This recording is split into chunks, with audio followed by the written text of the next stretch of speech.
संत कबीरदास, प्रेम और सत्य की शुरुआत भाग 1, जन्म से गुरु दीक्षा तक। नमस्कार।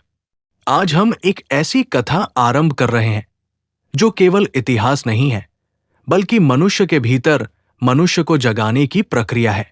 ये कथा है संत कबीरदास की, जो न राजमहल में जन्मे, न गुरुकुल में पले, पर जिनकी वाणी सदियों से राजाओं, साधुओं और सामान्य जन सभी को झकझोरती आई है। भूमिका: कबीर का अर्थ कबीर कोई नाम नहीं, कबीर एक अनुभव है। जब मनुष्य बाहरी धर्म में उलझ जाता है और भीतर की मानवता खो देता है, तब कबीर की आवश्यकता होती है। कबीर पूजा सिखाने नहीं आए थे, वे सोच सिखाने आए थे। वे कहते थे, ईश्वर को ढूंढने से पहले मनुष्य बनो। जन्म एक त्याग, एक करुण। आज से लगभग 500 वर्ष पहले काशी के निकट लहरतारा नामक एक शांत सरोवर के पास एक ऐसी घटना घटी जिसे इतिहास की पुस्तकों ने पूरी तरह नहीं लिखा, पर लोक हृदय ने सदा जीवित रखा। कहते हैं, एक ब्राह्मण युवती जो समाज के कठोर नियमों से डरी हुई थी, अपने नवजात शिशु को रात के अंधकार में तालाब के किनारे छोड़ आई। उसके हृदय में ममता थी, पर समाज का भय उससे बड़ा था। उस शिशु के रोने की आवाज अंधेरे को चीरती हुई दूर तक फैल गई। उसी समय नीरू और नीमा, एक निर्धन जुलाहा दंपत्ति, वहां से गुजर रहे थे। नीमा का हृदय करुणा से भर उठा। उसने बच्चे को उठाया, सीने से लगाया और कहा, यह बच्चा नहीं, ईश्वर का संदेश है। नीरू ने कहा, यह न हिंदू है न मुसलमान, ये केवल मानव है। उन्होंने उस बच्चे को अपना लिया। उसका नाम रखा कबीर। बचपन, अभावों में पंक्ति चेतना कबीर का बचपन सुविधाओं में नहीं बीता। उनका घर छोटा था, मिट्टी का था और अक्सर भोजन सीमित होता था। पर उस घर में जो कभी कम नहीं था, वो था प्रेम। नीमा मां से बढ़कर मार्गदर्शक थी। वे कबीर को सिखाती थी, सच बोलना, किसी को नीचा न समझना और मेहनत से कभी डरना नहीं।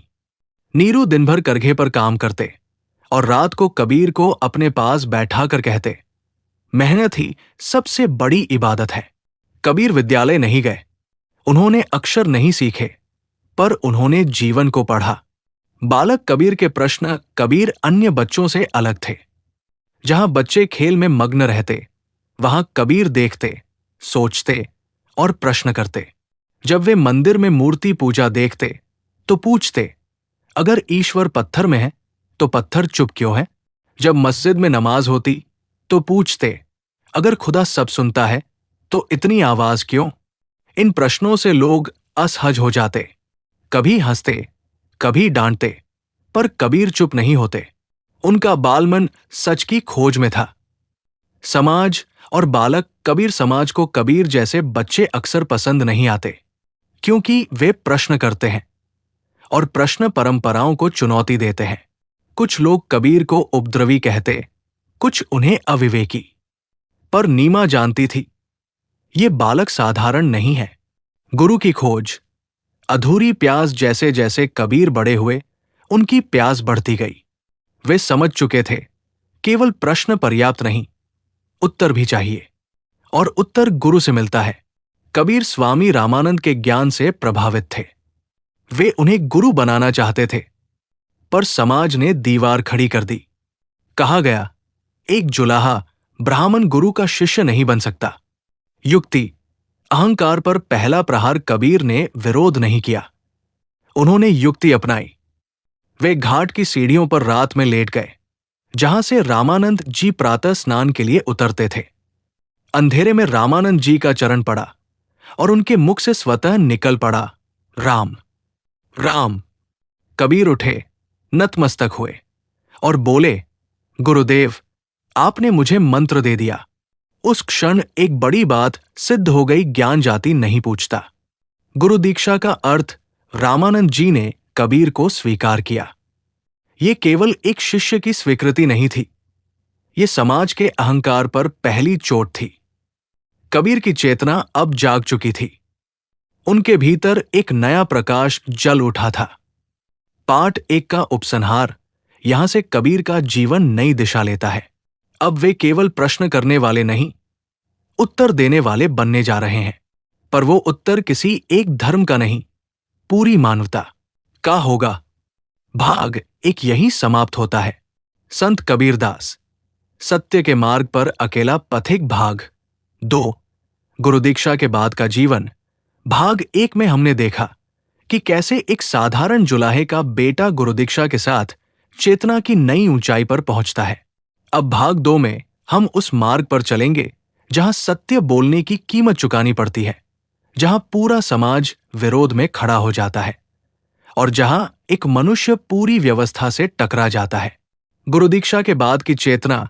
गुरु रामानंद से दीक्षा पाने के बाद कबीर का जीवन बाहर से वही रहा, वही करघा, वही मेहनत, वही साधारण वस्त्र, पर भीतर सब कुछ बदल चुका था।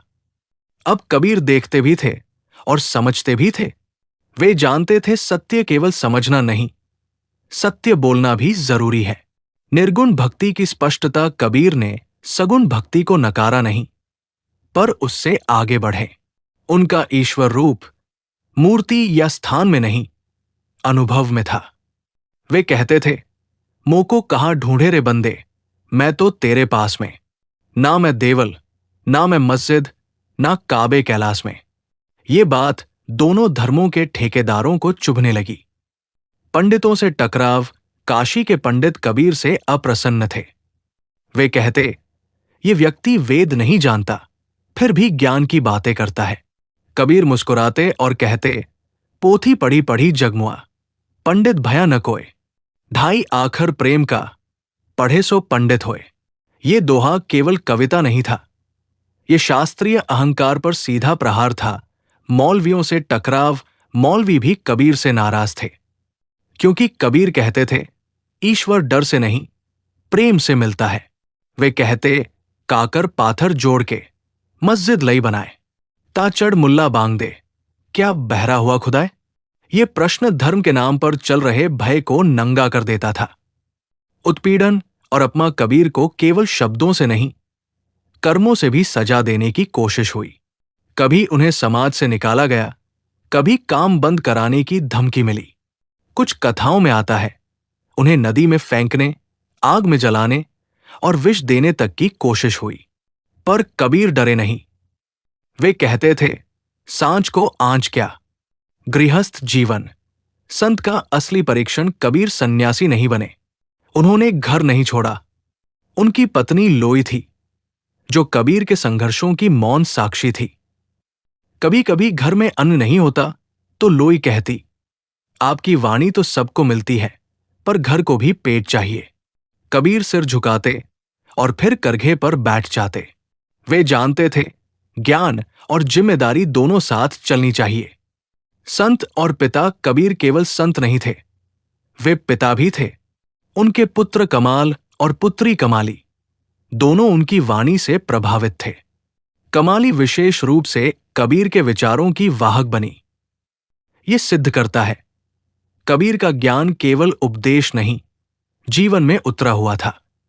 लोक भाषा में ब्रह्म ज्ञान कबीर ने संस्कृत या फारसी नहीं चुनी, उन्होंने जन भाषा को चुना, क्योंकि वे जानते थे ज्ञान का अधिकार सभी का है। उनके दोहे सीधे जनमानस में उतरे। बुरा जो देखन में चला, बुरा न मिलिया कोई, जो दिल खोजा आपना, मुझसे बुरा न कोई। ये दोहा आत्म सुधार का सबसे बड़ा सूत्र है। कबीर और संत कबीर सत्ता के भी प्रिय नहीं थे, क्योंकि वे कहते थे, राजा भी मनुष्य है। किसी कथा में आता है, जब कबीर को दरबार में बुलाया गया तो उन्होंने न झुककर प्रणाम किया, न डर दिखाया। उन्होंने कहा, जो भीतर का राजा नहीं, वो बाहर का राजा क्या। कबीर का स्पष्ट संदेश। कबीर कहते थे, धर्म का अर्थ है मानवता। यदि पूजा तुम्हें कठोर बना दे तो वो पूजा नहीं, यदि नमाज तुम्हें घमंडी बना दे तो वो इबादत नहीं, यदि ज्ञान तुम्हें दूसरों से ऊपर बैठा दे तो वो ज्ञान नहीं। भाग 2 का उपसंहार इस भाग में हमने देखा, कबीर का संघर्ष, उनका साहस और उनका संतुलन। वे न भागे न झुके।